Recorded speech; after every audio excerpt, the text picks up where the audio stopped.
అనుకోకుండా వాయుగుండం బంగ్లాదేశ్ వైపు వెళ్లిపోయింది. అక్కడ తీరం దాటేసింది.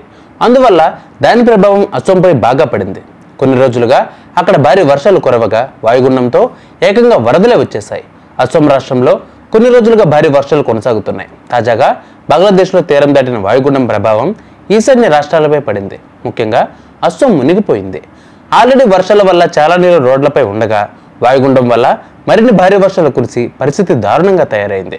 అసోంలో భారీ వరదలు వస్తాయి అని భారత వాతావరణ శాఖ ముందే చెప్పింది.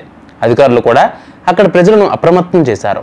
కానీ ఏం చేసినా ఈ స్థాయిలో వరదలు వస్తాయని ప్రజలు అనుకోలేదు. ఎక్కడ చూసినా రోడ్లు వీధులు అంతటా జలప్రళయం అయిపోయింది. నడుము లోతు దాకా నీళ్లు నిలిచిపోయాయి.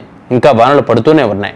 రోడ్లపై నడుము వరకు నీరు నిలిచిపోవడంతో వాహనాల రాకపోకలకు ఇబ్బందులు కలుగుతున్నాయి. నడుస్తూ వెళ్లే వారికి ఏది రోడ్డో ఏది నాలానో తెలియట్లేదు.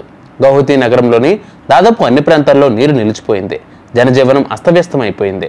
నిజానికి ఈ వర్షం ఆంధ్రప్రదేశ్లో కురిసేది. కానీ వారం కిందట ఏపీ పక్కనే ఆవర్తనం ఏర్పడి అల్పపీడనంగా మారి దాదాపు వారం పాటు అక్కడక్కడే తిరిగింది. అది కోస్తాంధ్రాలో తీరం దాటుతుందని మొదట అంచనాలు వచ్చాయి. కానీ ఆ తర్వాత అది భువనేశ్వర్ వైపు వెళ్ళింది. అందువల్ల ఒడిశాలో తీరం దాటుతుంది అనుకున్నారు. కానీ అది బంగ్లాదేశ్ వైపు వెళ్ళింది. ఆ వాయుగుండం ఒడిశాలో తీరం దాటినా ఏపీలో భారీ వర్షాలు కురిసేవే. కానీ ముఖ్యంగా ఉత్తరాంధ్రలో వరదలు వచ్చేవి. ఆ పరిస్థితి నుంచి ఏపీ తప్పించుకోగా అసోం బుక్ అయిపోయింది. మరో సమస్య ఏమిటి అంటే ఇవాళ కూడా అసోంకి రెడ్ అలర్ట్ జారీ చేశారు. అక్కడి చాలా జిల్లాల్లో భారీ వర్షాలు కురుస్తూనే ఉన్నాయి. ఎదురుగాలులు వీస్తూనే ఉన్నాయి. ఈ వరదల కారణంగా గౌహతిలోని అనేక రోడ్లు నివాస ప్రాంతాలు జలమయమయ్యాయి.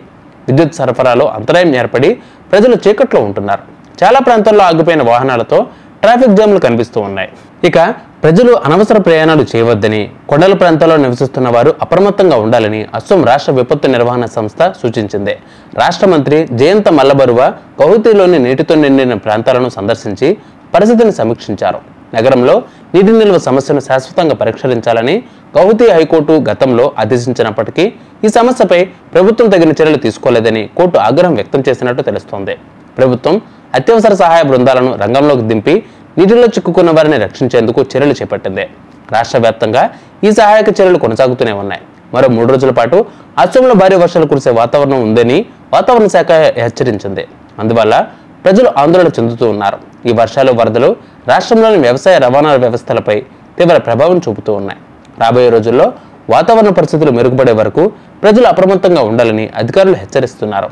ఇలాంటి పరిస్థితులు జూన్ నెలలో మన ఏపీ తెలంగాణలో వచ్చే అవకాశాలు కూడా ఉన్నాయి.